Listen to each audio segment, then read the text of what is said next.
All right. I haven't even actually checked to see if the mic is good.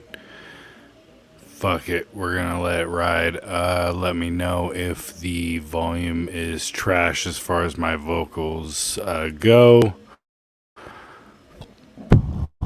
I am going to bring this volume down a little bit. Yeah. And press play. And hopefully that is running. Hey, Yellow Cake Maker, let me know if the sound is good as far as vocals and then background stuff. I still got a couple minutes to get ready. I'm gonna let this run. I might let it run twice. Who knows?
Let me be known for speaking out both sides of my mouth, or to be found a fool, believing one side of God.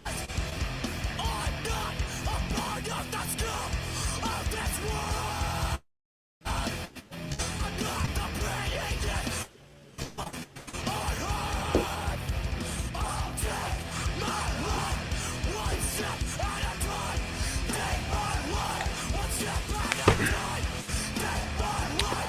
All right, let me know. So the volume for this is down. I'm probably going to repeat it again just so you guys can let me know what the volumes are like as far as vocals versus, excuse me while I plug this in.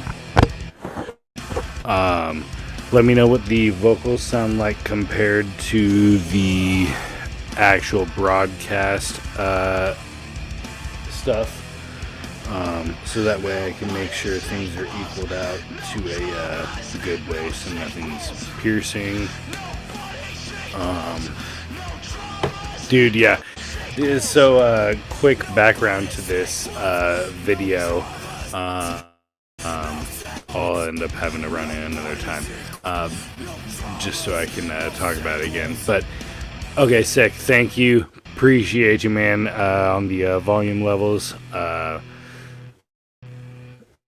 Basically, the guy who actually gave me all of that video, he oh no, let me pull it. There we go. Alright, it should be, there we go. No thanks. So the dude who actually gave me all of the video for this said that this was for you. So he basically just gave me all the raw footage, and I basically just cut this all together myself, putting all the stuff over the audio. So as far as like anybody would have you believe that it takes a lot of effort to be able to make music videos, it doesn't. Like if you have enough of a drive, like you can figure out how to do it. Yeah, that's me. So, yes. Future surprise that I'll spoil right now. I'm going to be showing a little lyric video that me and my boy over that has been running Cancer Culture. We're working on a collaborative thing. I feel like I have enough insight to what's going on to where I can say, like, there's no, like, set destination as far as it goes. Oh, thank you. There's no real set destination as far as, like, she is going to be, but being able to kind of prove that you can have different artists and musicians all around the country, and the technology is so good, you don't need to have physical contact with people to be able to actually collaborate and make music together. And as a matter of fact, it is much easier than it has ever been. Which is a point where I want to get at maybe later in the stream. But as far as counter propaganda goes, it is so easy for society to be able to pretty much take over the propaganda as far as I'm concerned with the technology that they give us. We just have to be coherent in it, you know?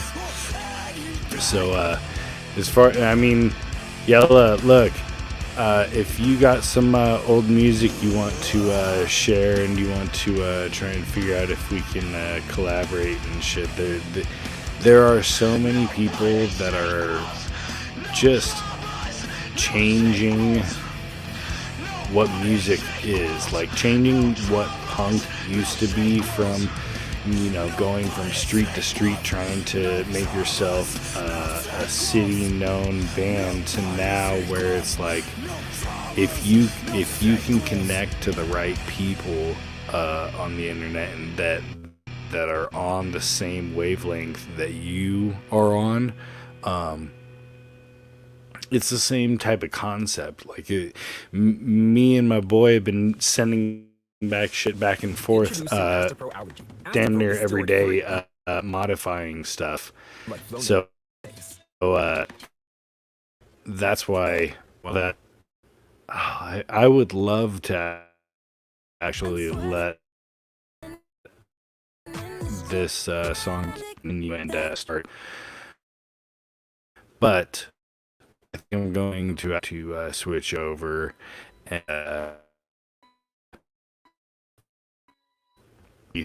you know, watch lyric party thing that basically everybody is here for as far as the first part of this stream goes, and then I'll get into the book review. Because quick side note before I get into this, if anybody listening has not appreciated the C.S. Lewis trilogy, Out of the Silent Planet, Perelandra, and That Hideous Strength, the book series is absolutely incredible. Like, if anybody claims themselves to be,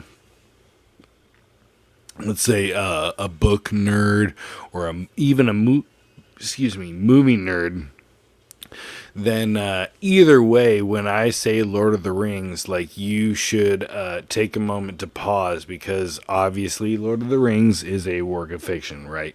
However, it has geopolitical implications in it, as well as deep philosophical implications to what was written, especially in the books. Not so much in the movies, but, you know, you get what you get when you condense it to that. The reason I say this is because C.S. Lewis and Tolkien were actually close friends, and you can look up the a short history lesson on their friendship as far as the fraternity that they were involved with. If you type in, you know, J. Dyer, Tolkien, C.S. Lewis, that should get you where you need to go, because that's pretty specific as far as searches go. He basically talks about how the Lord of the Rings was the first trilogy written, and I'm willing to bet that right around the Two Towers era was when Out of the Silent Planet was started, and then immediately after was Perelandra, based on purely speculation. But as somebody who has read multiple times both sets of books, understanding that they are historical figures that did actually exist and did have dialogues between one another, the creation of these stories is something that obviously had to have happened over time. It was something that bloomed and crystallized into what we have today, being these two different trilogies now. Personally, I would say that the C.S. Lewis series is actually better than the Tolkien Lord of the Rings series. I will later, not long, I'm not gonna drag it out, but I want to show this video real quick. It's a quick lyric video of the rough track that we have made so far, basically bashing on the New Age belief system, the Christ consciousness belief system, like all of that. So remind me to get back to my more heightened, elevated brain wave, whatever frequency bullshit, to go back to talking about Tolkien and Lewis. For now, I'm going to introduce you guys to the song that we have created. We're calling it New Age Garbage Truck. I put the twist on the end because my homie has graced me with a little bit of extra video effects that I basically just sent him like a boiled down version. He added a little bit of visual effects to make it a little bit more entertaining, which I appreciate, because it's one thing to just be a lyric video and just kind of get the idea out. It's a little bit more to have spent at least literally any amount of time investing energy into something makes it that much more valuable. So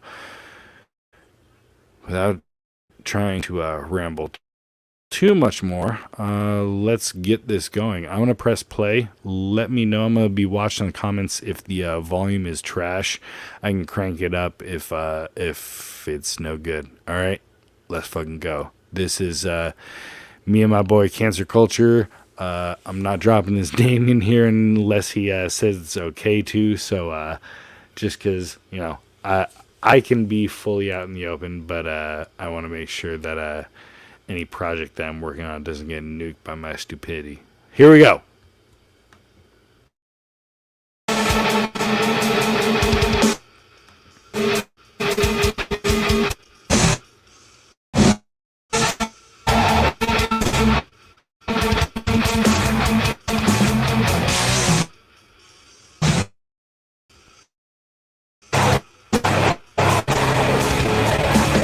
Why I can't show this laptop burning up, but sorry.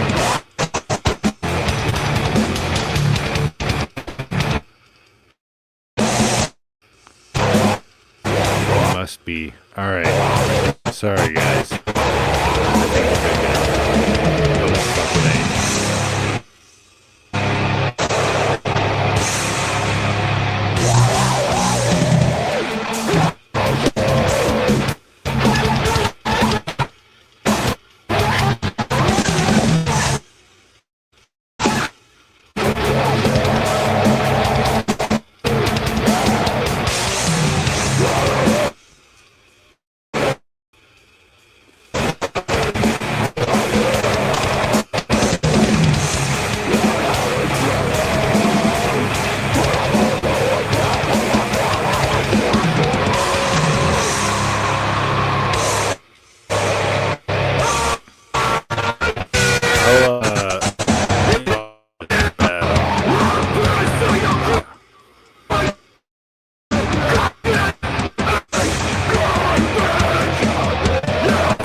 Cool.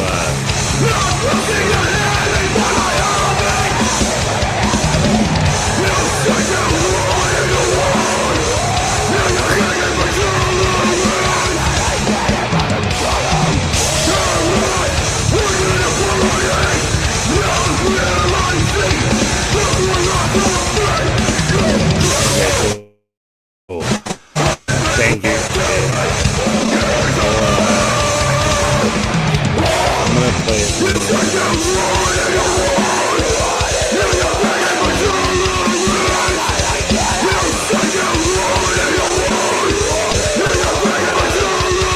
I'm so fucking stoked.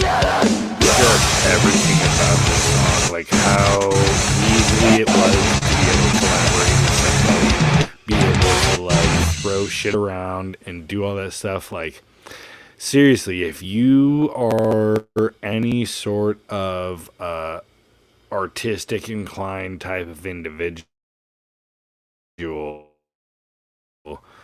fucking get that make shit. Because it's so easy to technology makes at this point, like this stuff, you know.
All right. Appreciate everybody hanging out tonight. What do I got right in the background? Oh, why do I have that playing? Let me pause that real quick. So, and then pull up something to actually have people to look at and share. Bam. Should be pulling up the add to stream. All right. I'm gonna try and maybe do like an actual like upload of the audio or the fucking lyric video that we have so far. It's not mastered, so it's one of those things where I'm like, I don't want to upload it just yet because I don't want that to be the what everybody thinks that the finalized version of it sounds like. Excuse me, but It's a kind of like a progress report of you know how the stuff is going, and it's really cool that, especially considering how crazy society has gotten at this point, where people are making relative multiple different types of theology and fitting it into one handbasket and pretending if that's a coherent thought. It's just baffling. So it actually helps me because one of the main reasons I wanted to do this stream was because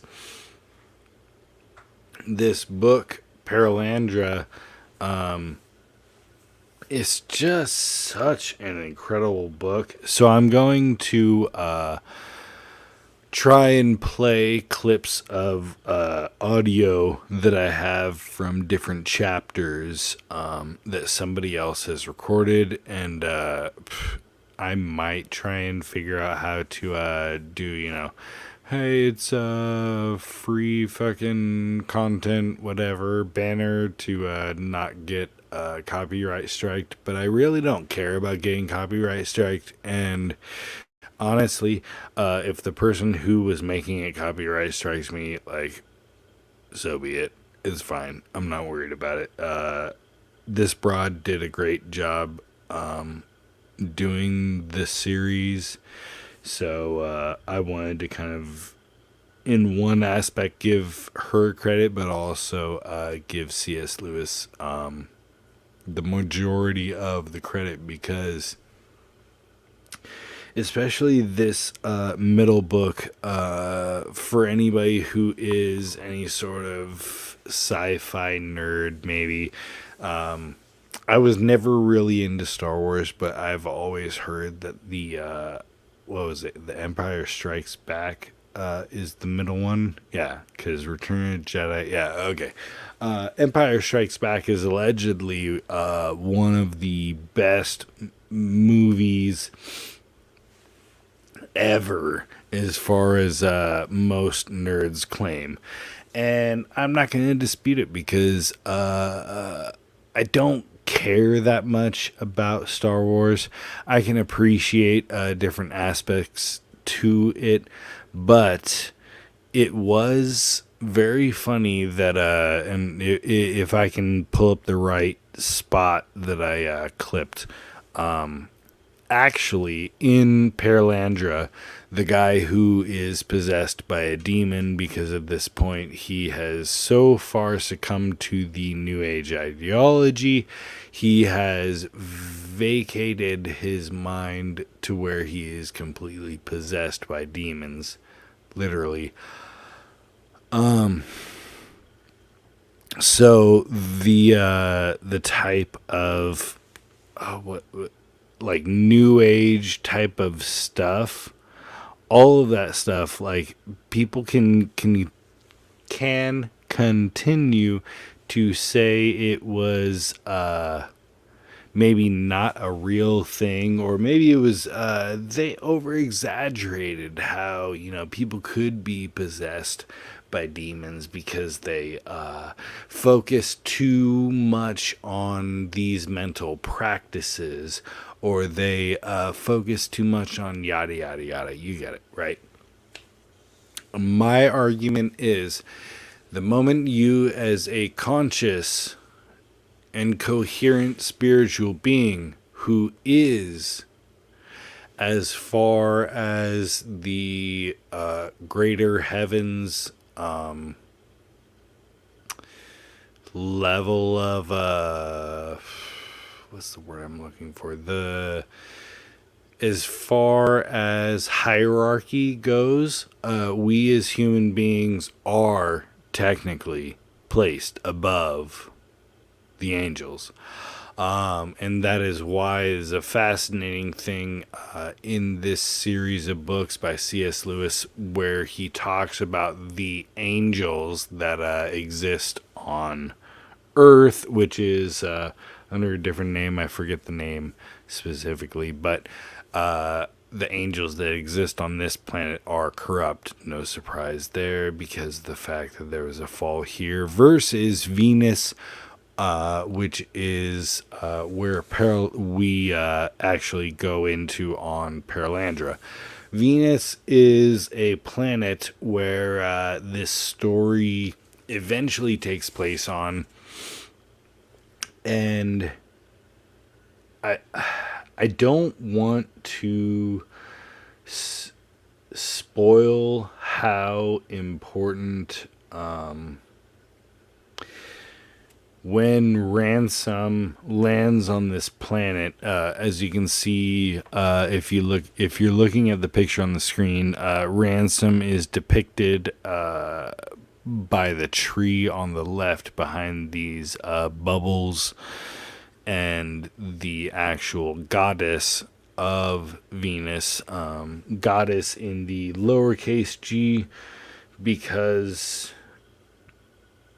the fact that, like, we as human beings do not fully understand the exact hierarchy of the greater heavens. And why would we be able to? We only have broken different scriptures that try to explain for us what is going on, yada, yada, yada. But in this book, basically, so the premise of Perelandra is something that'll, again, I'm going to try and pull up some clips real quick so you can hear the moments. But the main premise is, if you were to literally just pick up this book without knowing the first or last book of this trilogy, it is, what if you, as assuming you're Christian, right? So it assumes, because the main character, Ransom, is a Christian. What if you are sent to a planet where sin has not actually corrupted the world yet? Now, considering the fact that sin has actually existed, and not only existed but taken effect in the physical plane, being planet Earth, you would have a very specific and unique view of what sin embodied, which is exemplified through the main character's best friend actually getting possessed by a demon, and then coming into a debate over the convincing of the soul, the goddess Venus, on whether or not it is, what's the word I'm looking for? Whether or not it is worthwhile, worthy, noble, all these different things, of whether or not she should give up her life for the sake of her planet being able to expand. Now, in this planet, unlike ours, which has experienced death, the sting, the cold sting and pain of death that does come to exact every debt that is owed by every person on this planet.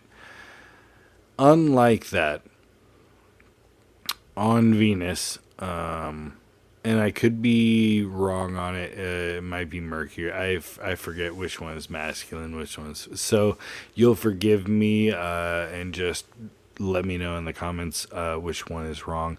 But there is a lot of dialogue that is theologically relevant to I guess, this entire cosmic debate. So, with that being said, I'm going to play a clip from chapter 1 real quick, just so that way people can kind of get an idea. I'm gonna go and break that down after. I have, let's see, one, two, three. I got about 8 clips that I'm going to break down as far as this book goes. Each of them are probably about 2 minutes each. So, I mean, you're in for a pretty long breakdown. So, make yourself comfortable, pour yourself a drink, whatever you need to do. I'm going to be back in a minute. Due to the fog and the trees. It wasn't the dark I was afraid of, you understand. We have all known times where inanimate objects seem to have almost a facial expression. And it was the expression of this bit of road which I did not like. It's not true, said my mind, that people who are really going mad never think they're going mad. Suppose that real insanity had chosen this place in which to begin. In that case, of course, the black enmity of those dripping trees, their horrible expectancy, would be a hallucination. But that did not make it any better. To think that the spectre you see is an illusion does not rob him of his terrors. It simply adds the further terror of madness itself. And then on top of that, the horrible surmise that those whom the rest call mad have, all along, been the only people who see the world as it really is.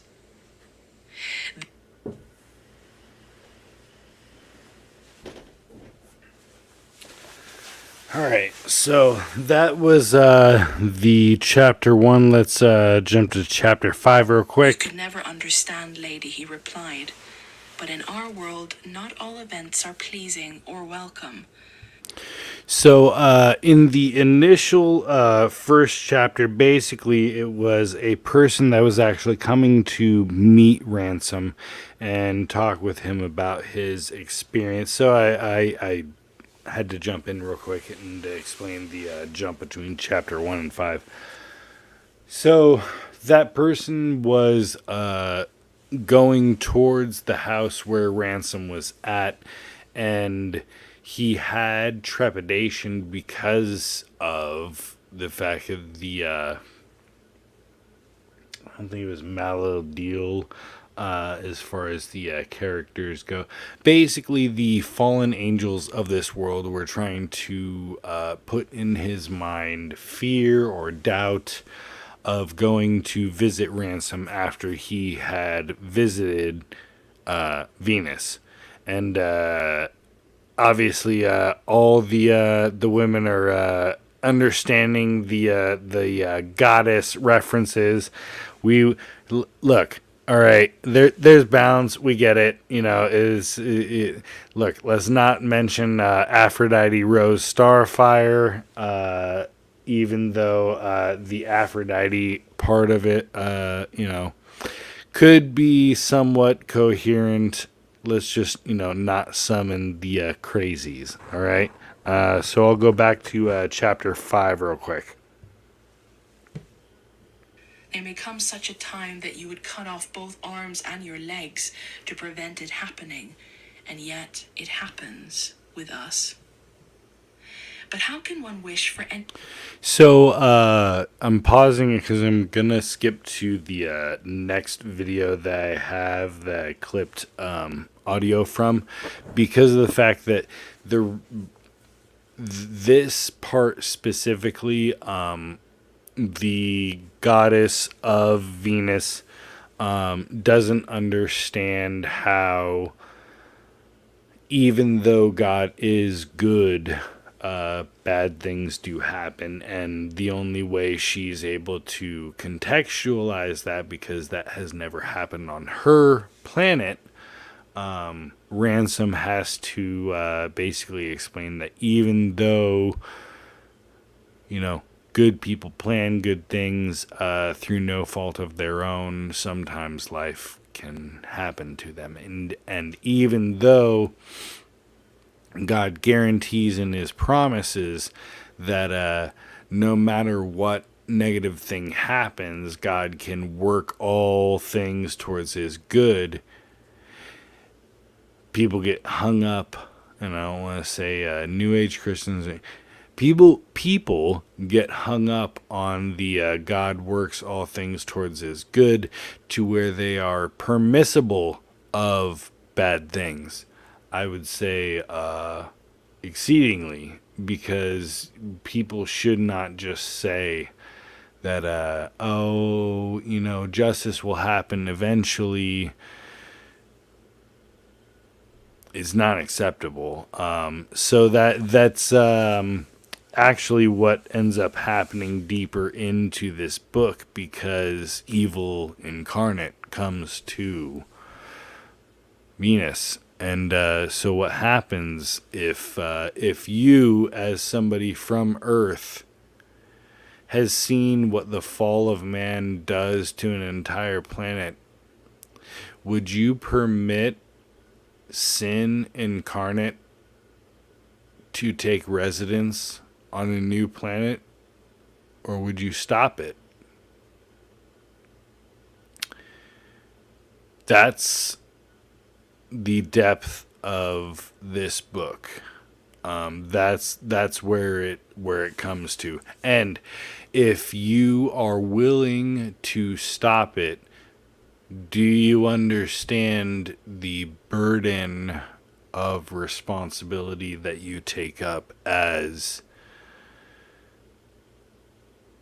somebody who I mean, you got to read the book. I'm not going to spoil everything for you. This is a review. Let's play this real quick. Can be forced to sustain everywhere and forever the weekly ransom that I have learned from. All right, this is from chapter 7. Let me see if I can find where I'm looking for it. It's 1 minute, so I'll just let it play real quick. We'll see if we can glean something from this. A croaking whisper, unlike his usual voice. Guided, he said. Chosen. Guide. So, to give context, the person that is speaking, I'm going to rewind this back to the beginning of this clip. The guy who is talking is a person who has basically become completely possessed by demons. I was going to say like New Age, whatever, blah, blah, blah, yada, yada, yada. He's been possessed by demons, and his stance on how to defeat death is as follows. Ransom that I have learned from actual experience, something which you have believed all your life as part of your religion. Here he suddenly subsided again into a whisper, a croaking whisper unlike his usual voice. Guided, he said. Chosen, guided. I've become conscious that I'm a man set apart. Why did I do physics? Why did I discover the Western rays?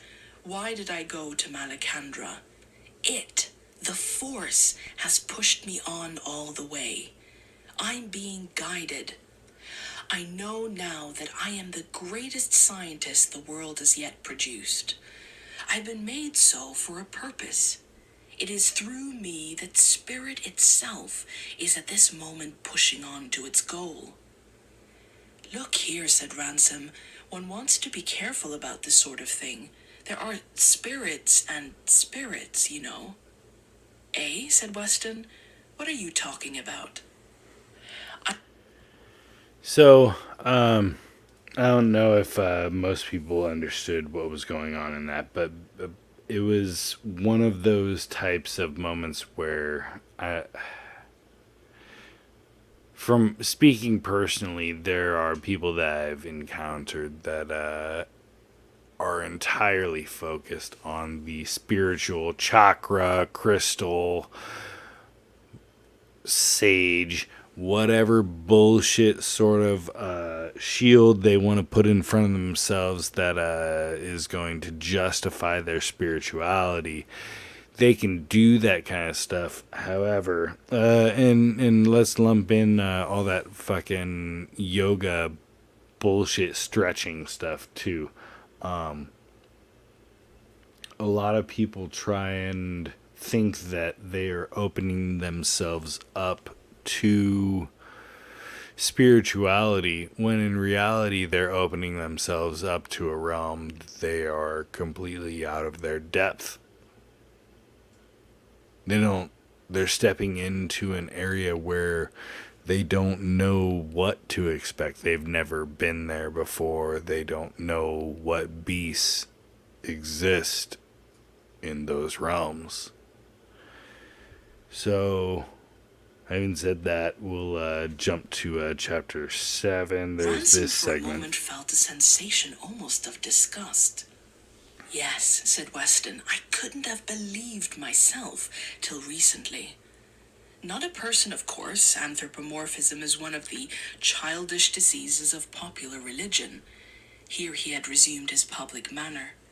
But the opposite extreme of excessive abstraction has perhaps in the aggregate proved more disastrous. Call it a force.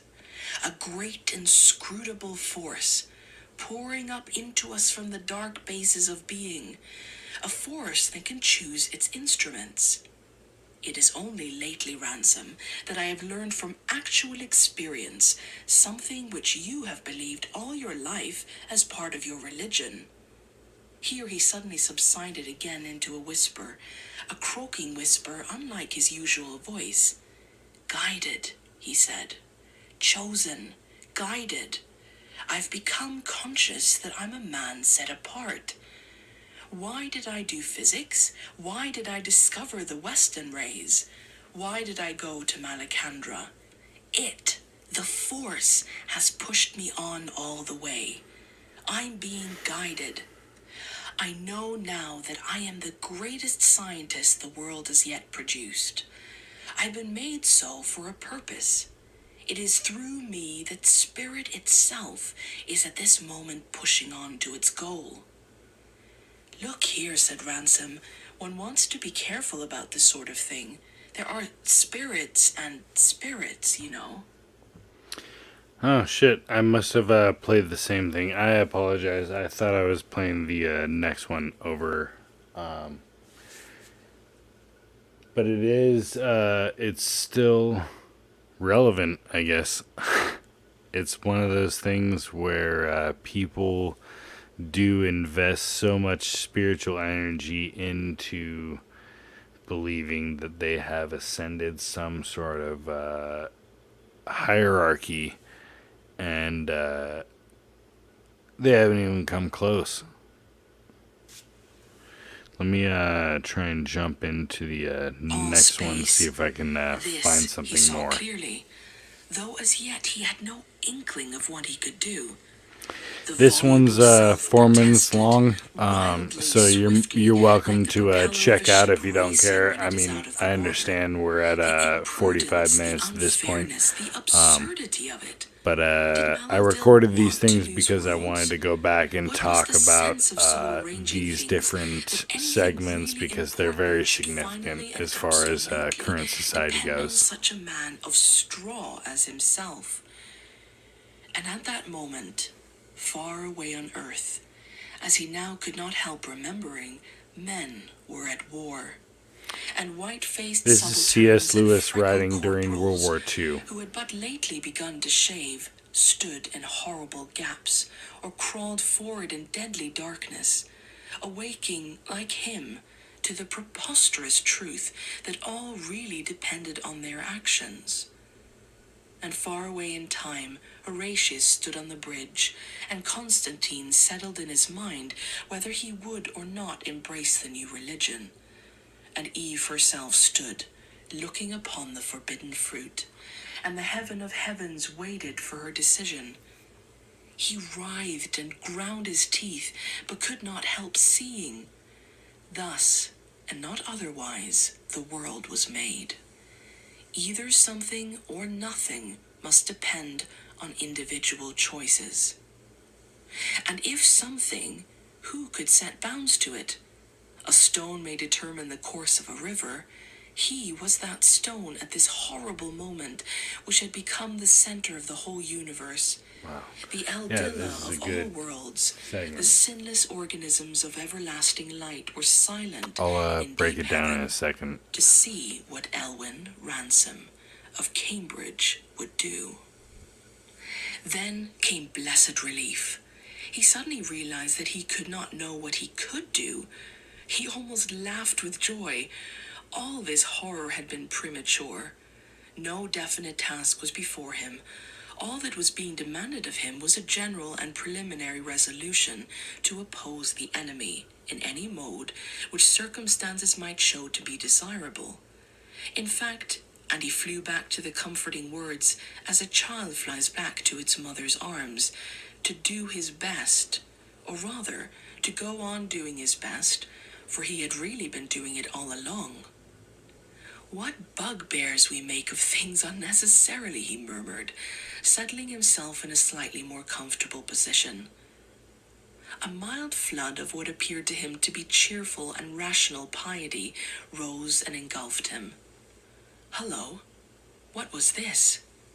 He sat straight upright again, his heart beating wildly against his side. His thoughts had stumbled on an idea from which they started back, as a man starts back when he has touched a hot poker. But this time, the idea was really too childish to entertain. This time it must be a deception, risen from his own mind. It stood to reason that a struggle with the devil meant a spiritual struggle. The notion of a physical combat was only fit for a savage. If only it were as simple as that. But here, the voluble self had made a fatal mistake. The habit of imaginative honesty was too deeply ingrained in Ransom to let him toy for more than a second with the pretense that he feared bodily strife with the unman less than he feared anything else. Vivid pictures crowded upon him. The deadly cold of those hands. He had touched the creature accidentally some hours before. The long metallic nails, ripping off narrow strips of flesh. So at this point in the book, during that chapter, which is chapter 11, basically his friend who has crash landed onto the planet with him has now met with the goddess of this planet, and they are going through a philosophical battle, if you will. It's one of those things where at certain points where even while the goddess is sleeping, the man who is literally possessed by a demon calls out the man's name, Ransom, just so that he can stop him from sleeping. And it's at this point in that chapter where they talk about how making an active movement of resistance against demons is sometimes necessary, like a very physical response towards these things is sometimes necessary. And I'm not here to try and like fed post or be a glowy faggot, but I do think that we are nearing an era where open resistance will be necessary. So having said that, let me try and break up the doomer shit with more of this. Favorite fruit. But what met him was gourds. So this clip is a little over 1 minute long, and I'm going to break that down to kind of continue with the book review. All said and done, he thought, it's been worth it. I have had time. I've lived in paradise. He went a little farther in the wood, which grew thickly hereabout, and almost stripped over the sleeping form of the lady. It was unusual for her to be sleeping at this time of the day, and he assumed it was Malal Dill's doing.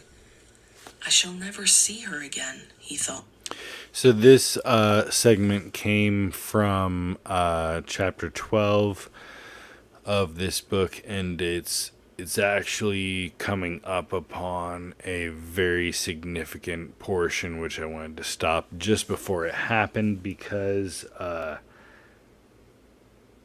I don't know how many people could identify with or do identify with this type of stance, but if I had the opportunity to see Eve in her full unfallen form and see what I was meant to be,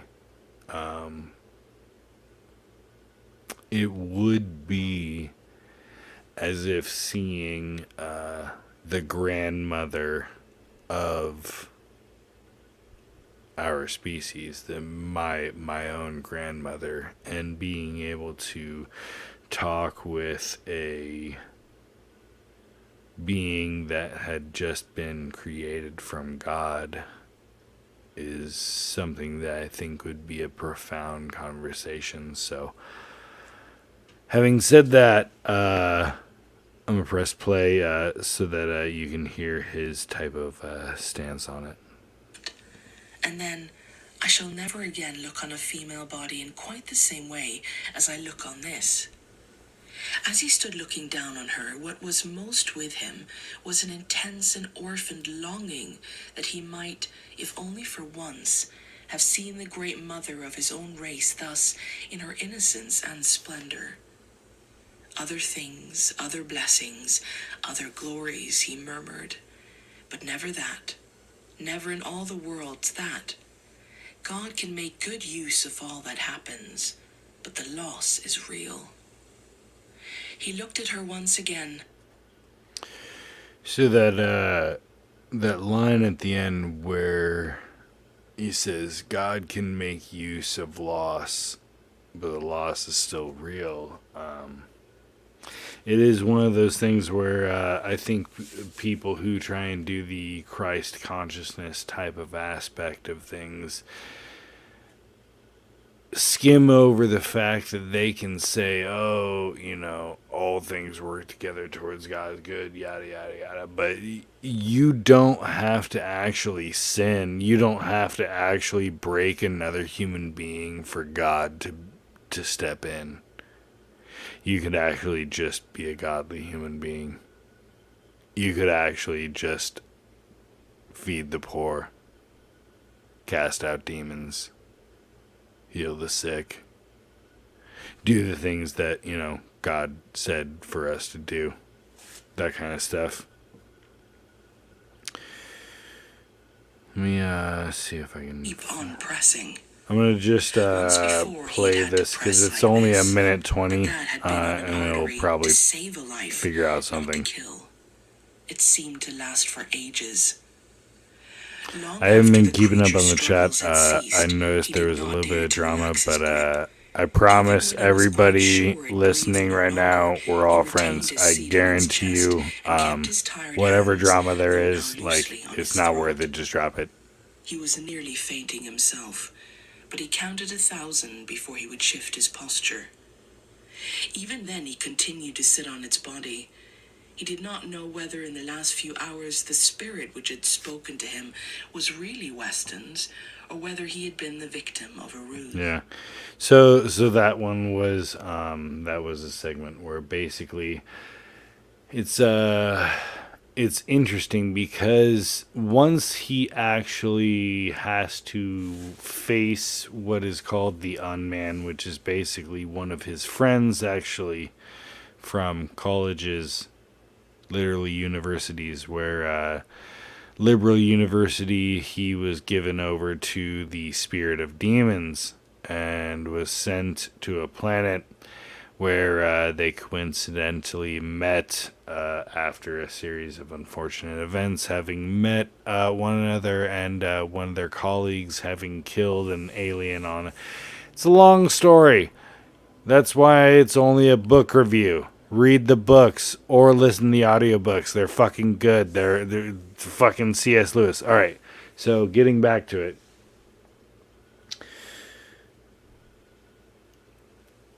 At a certain point in the book, it establishes that even though this person is possessed by a demon,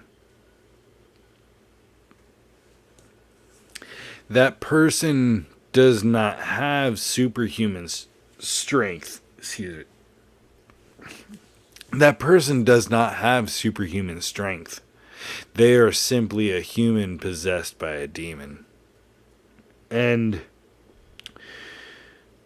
in some ways, as well as exemplified in this book, people can often get scared by the shadows the demons cast. They can often seem imposing. They can seem like they conjure up actual what's the word I'm looking for? Supporters and not supporters, allies to fight behind them, as if a shadow was slowly growing.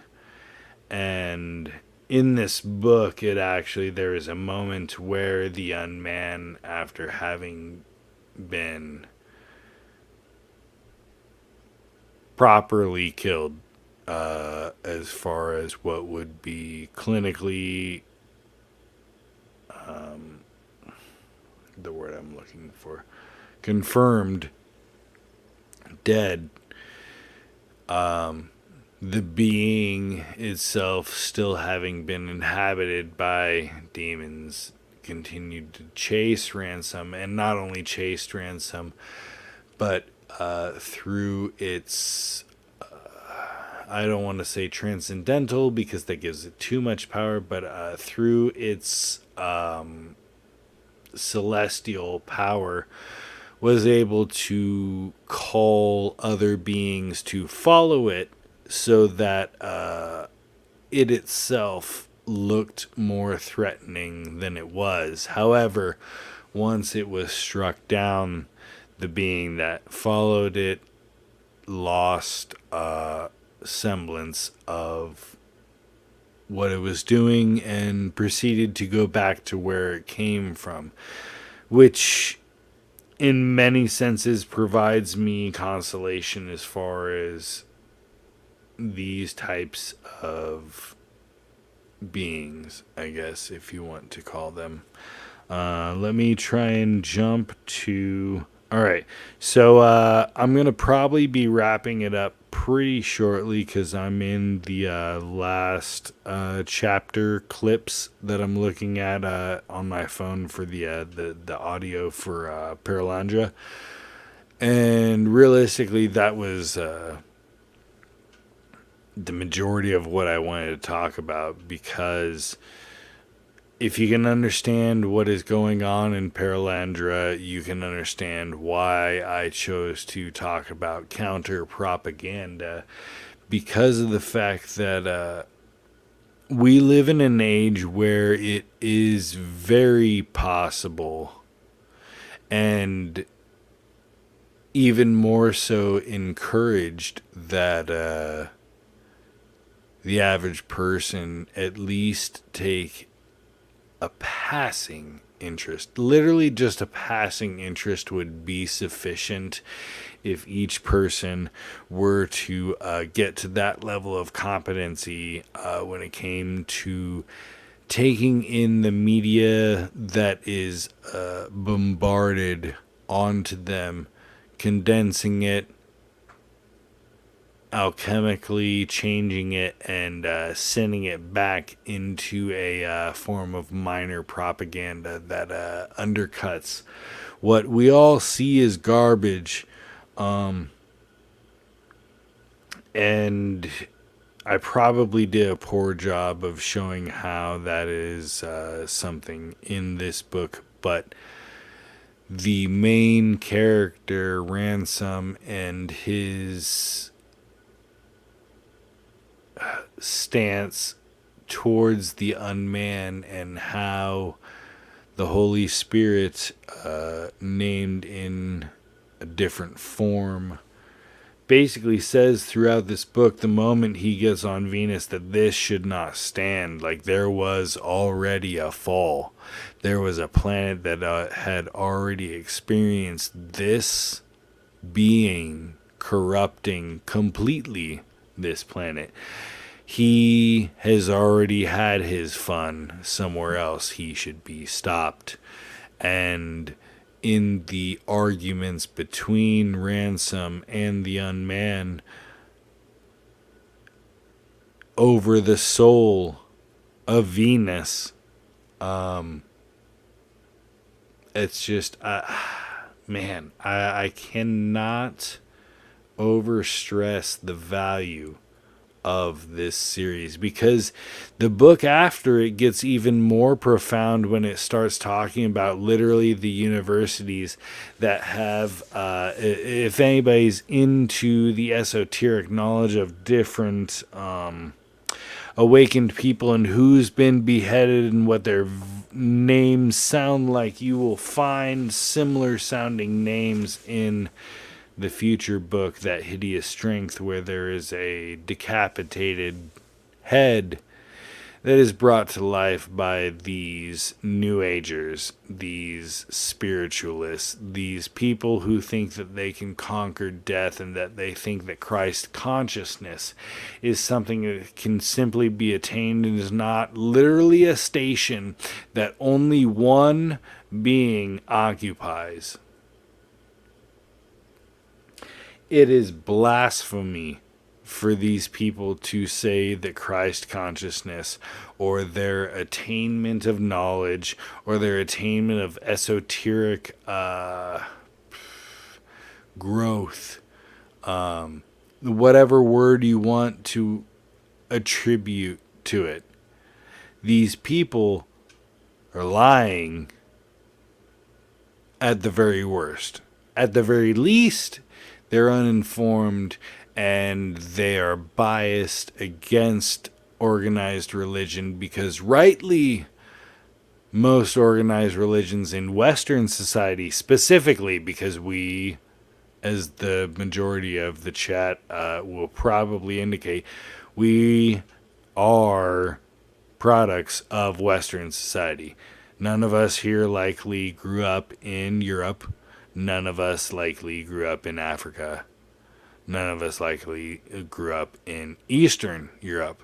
The vast majority of us here in this chat, considering there's 4 of us, 5 of us maybe, we have all grown up in North America. So we have a very distinct view on spirituality. So having said all of that, I'm going to, let's see, close out on this last clip from chapter 17, the final chapter of Perelandra, and then I'm going to, after that, play the song that we got the rough final done, and that's going to be it, just so everybody's got basically a 5 to 7 minute warning as far as whatever your rest of your night's going. So with that, sending it. Which words were his or another's, or even whether a man or an... So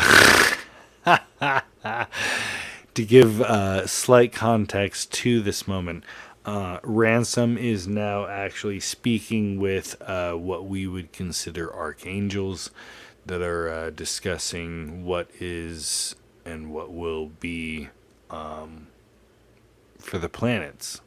So having said all that, it will make more sense to their conversation when it mentions in the author's writing that the words get mixed up and it's unintelligible who's saying what. It's because angels are communicating with somebody who has resisted the devil on another planet and actually sent him back. Again, read this series and press and play. Dill was speaking. The speeches followed one another, if indeed they did not all take place at the same time, like the parts of a music into which all 5 of them had entered as instruments, or like a wind blowing through 5 trees that stands together on a hilltop. "We would not speak of it like that," said the first voice. "The great dance does not wait to be perfect until the peoples of the low world are gathered into it. We speak not of when it will begin. It has begun from before always. There was no time when we did not rejoice before his face as now. The dance which we dance is at the center, and for the dance all things are made. Blessed be he." Another said, "Never did he make 2 things the same. Never did he utter one word twice. After earths, not better earths, but beasts. After beasts, not better beasts, but spirits. After a falling, not recovery, but a new creation. Out of the new creation, not a third, but the mode of change itself is changed forever. Blessed be he." And another said, "It is loaded with justice as a tree bows down with fruit. All is righteousness, and there is no equality. Not as when stones lie side by side, but as when stones support and are supported in an ark. Such is his order, rule and obedience, begetting and bearing, heat glancing down, life growing up. Blessed be he." One said, "They who add years to years in lumpish aggregation, or miles to miles and galaxies to galaxies, shall not come near to his greatness. The day of the fields of Arbal will fade, and the days of deep heaven itself are numbered. Not thus is he great. He dwells, all of him dwells, within the seed of the smallest flower, and is not cramped. Deep heaven is inside him who is inside the seed, and does not distend him. Blessed be he. The edge of each nature borders on that whereof it contains no shadow or similitude. Of many points one line, of many lines one shape, of many shapes one solid body, of many senses and thoughts one person, of 3 persons himself. As in the circle to the sphere, so are the ancient worlds that needed no redemption to that world wherein he was born and died. As is a point to a line, so is that world to the far-off's fruits of its redeeming. Blessed be he. Yet the circle is not less round than the sphere, and the sphere is the home and fatherland of circles. Infinite multitude of circles lying closed in every sphere, and if they spoke they would say, "For us were spheres created." Let no mouth open to gainsay them. Blessed be he. The people of the ancient worlds who never sinned, for whom he never came down, are the peoples for whom sake the low worlds were made. For though the healing what was wounded and the straightening what was bent is a new dimension of glory, yet the straight was not made it that it might be bent, nor the whole that it might be wounded. The ancient peoples are at the center. Blessed be he. All which is not itself the great dance was made in order that he might come down into it. In the fallen world he prepared for himself a body, and was united with the dust, and made it glorious forever. This is the end and final cause of all creating, and the sin whereby it came is called fortunate, and the world where this was enacted is the center of worlds. Blessed be he. The tree was planted in that world, but the fruit has ripened in this. The fountain that sprang with mingled blood and life in the dark world flows here with life only. We have passed the first cataracts, and from here onward the stream flows deep and turns in the direction of the sea. This is the morning star which he promised to those who conquer. This is the center of worlds. Till now all has waited. But now the trumpet has sounded, and the army is on the move. Blessed be he. Though men or angels rule them, the worlds are for themselves. The waters you have not floated on, the fruit you have not plucked, the caves into which you have not descended, and the fire through which your bodies cannot pass, do not await your coming to put on perfection, though they will obey you when you come. Times without numbers I have circled Arbol while you were not alive, and those times were not desert. Their own voice was in them, not merely a dreaming of the day when you should awake. They also were at the center. Be comforted, small immortals.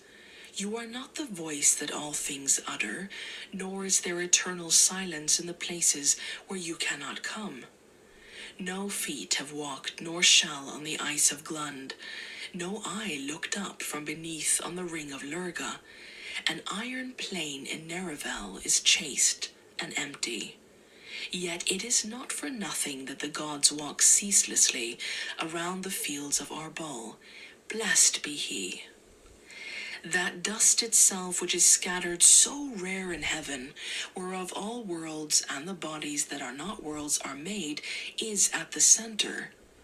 It waits not till created eyes have seen it, or hands handled it, to be in itself a strength and splendor of Malel-Dil. Only the least part has served, or ever shall, a beast, a man, or a god. But always, and beyond all distances, before they came and after they are gone, and where they never came, it is what is, and utters the heart of the Holy One with its own voice. It is farthest from him of all things, for it is no life, nor sense, nor reason. It is nearest him of all things, for without intervening soul, as sparks fly out of fire, he utters in each grain of it the unmixed image of his energy. Each grain, if it spoke, would say, I am at the center. For me all things were made. Let no mouth open to gainsay it. Blessed be he. Each grain is at the center, the dust is at the center, the worlds are at the center, the beasts are at the center, the ancient peoples are there, the race that sinned is there, Tor and Tinendril are there, the gods are there. Oh. Alright, so that was the end of that clip. I am actually not familiar with any of his work, so if you want to drop some stuff that you think I dig, give me some titles of the names, either books, whatever. I'm, like I said, going to close this shit out with last time playing through this visual masterpiece. Hope y'all having a good night. I'm sure he's going to be having an after party going if he doesn't have it already going. I don't know who that Christ crystal looking goofball is. Trying to get across, I guess.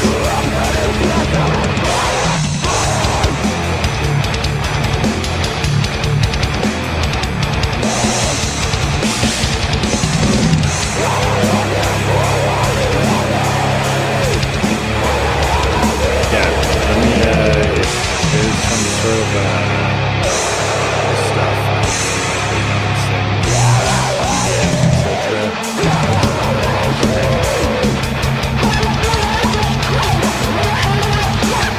let's fucking go. My crowd killers.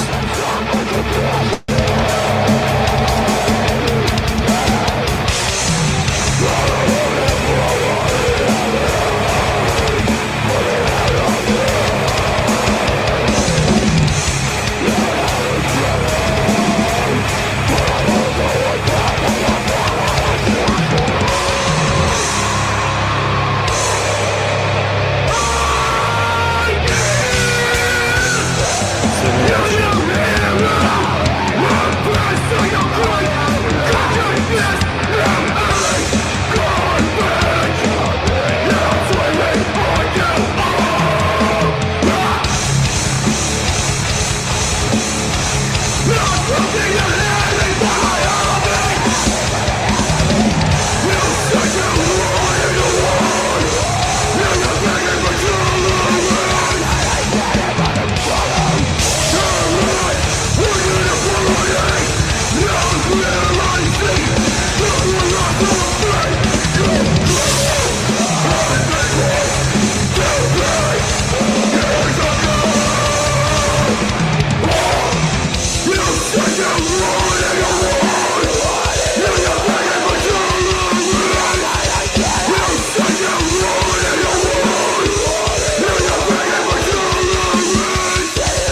That's a wrap, folks. Shout out to Cancer Culture for being a Kang, making this shit happen. Shout out to the chat. Hope y'all have a good night. That's it for me. I've rambled myself into a corner. Hope y'all have a great weekend. Anybody who has lost somebody to the military and all that dog shit, from one grunt to another, God bless. Take care. Good night.